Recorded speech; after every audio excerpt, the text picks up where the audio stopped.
Welcome. I'm Sachin from the Faculty of Electrical Engineering, Mathematics, and Computer Science at Delft University of Technology. The topic of this lecture is the hardware overview and system architecture of a DC motor drive system. The outline of this lecture is as follows. We will first get to know the overall system of a DC motor drive, then dive into the detailed hardware architecture. After which, we will focus on the hardware needed for feedback measurements and various sensing technologies for electrical and mechanical signals. At the end of the lecture, we will see how different components fit together to realize a closed-loop control system. Let's first observe how a DC motor drive system looks like. This figure provides an overview of a complete DC motor drive system. Let us check the important components one by one. First is the converter, which consists mainly of the power electronic circuit and the gate driver circuits to enable the DC to DC conversion. The H-bridge is the most commonly used power converter, which we addressed in the previous lectures. To provide controllability of the motor drive system, various sensors are needed for the measurements. The first one on the left is the DC bus voltage sensor, which reads the DC bus voltage for duty cycle calculation and over voltage or under voltage protection. Between the power converter and the motor terminal, a current sensor is placed to measure the armature current for feedback control and overcurrent protection. The rotor position sensor is often installed next to the motor output shaft to measure the position or speed of the motor if speed or position control tracking is needed. All the sensors and the gate drivers must interact with the control hardware, which can be a microcontroller, a digital signal processor, or even an FPGA.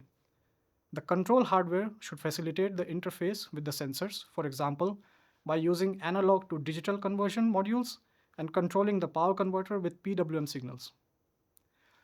The digital controller runs in the control hardware to provide proper switching patterns based on the measurements from the sensors.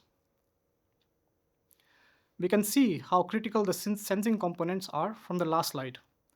Now let's move on to check how different sensing components work in the DC motor drives.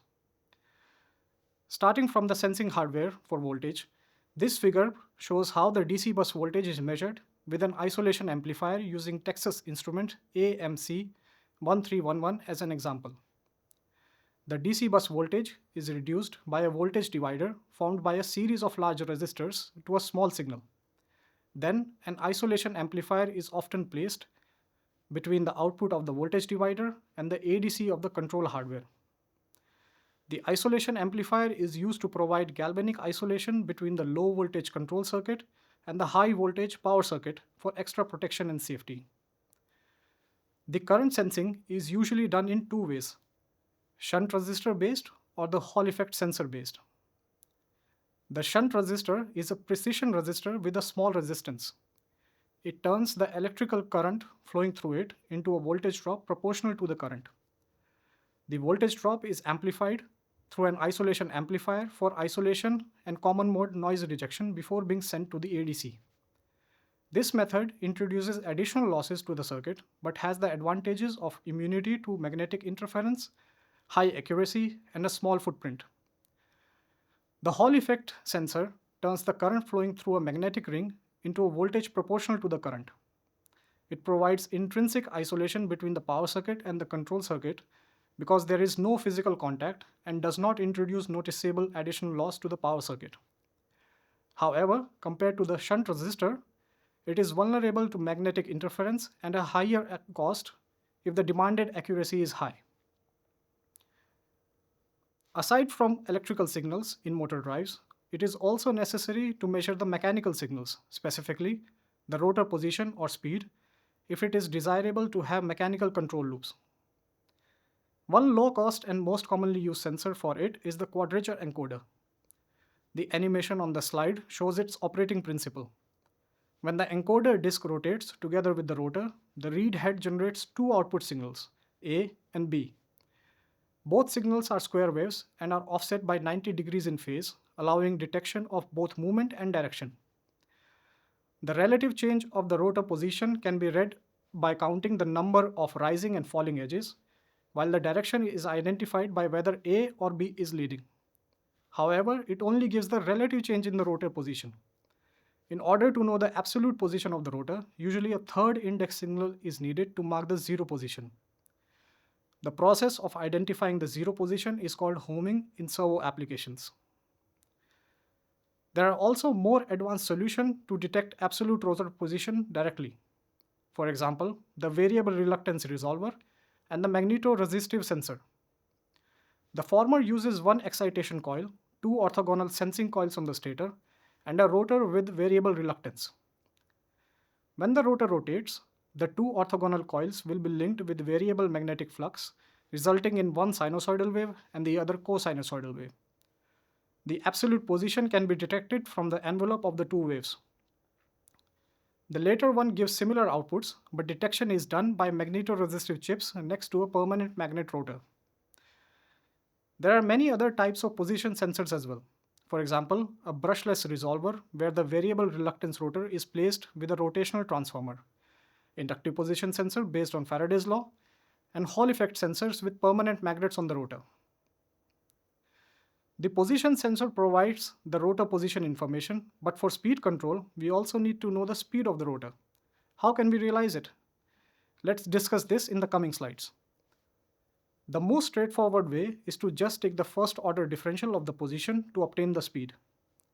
When the relative change in time delta t is small enough, the differential can be approximated by a change in position divided by the change in time.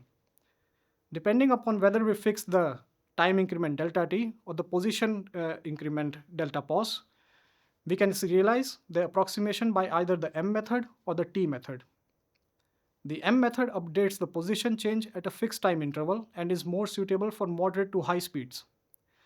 In contrast, the T method measures the experience time between a specific change of position and is more suitable for low speeds. The resolution of T method is dependent on the speed and cannot detect zero speed. However, both first-order approximation-based method suffers from problems brought by the differential operation. It causes phase delay, has limited bandwidth, and non-zero steady-state error. Both M and T methods also require low-pass filtering since the differential operator brings high-frequency noise. An advanced solution to mitigate these problems is to use a tracking loop. The error between the encoder reading and the estimated position is sent to a proportional integral controller or an observer to bring the error to zero. Then the output of the controller or the observer would be the estimated velocity. Taking the integral of the estimated velocity will provide the estimated position. This closed-loop tracking method is advantageous because it provides a smaller phase delay and noise immunity. The figure on the top right compares the M method speed estimation with the tracking loop-based method. The tracking loop obviously outperforms the M method in both noise level and time delay, especially when the speed is changing. After studying all necessary measurement hardware for feedback, let's take a look at how we could use them to assemble various feedback control loops.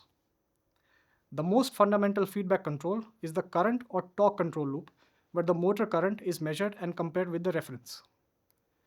The current error is then sent to the PI controller to produce the duty cycle used to modulate the power converter. With the current loop control, we ensure the motor torque always follow the demand instantaneously, rejecting the disturbances from induced voltage variations. The current loop often serves as the inner loop for the so-called cascaded closed loop control. For cascaded speed control, the estimated position from the encoder is fed back, and the speed error goes through a PI controller, the output of which is then used as the current reference for the inner current loop. Similarly, the cascaded position control closed loop use the position error and the proportional derivative gain controller to provide the reference current for the inner current loop. All three control loops will be studied in more detail in the coming lecture. In conclusion, we have studied various hardware components, specifically feedback measurement components, to enable the closed loop control of the motor drive. We paid special attention to position measurement and the tracking loop to make the speed estimation more effective. At the end of the lecture, we had a preview of 3 different closed loop controllers in the motor drives. Hereby we conclude this lecture. Thank you for watching this video. Good luck with the rest of the study.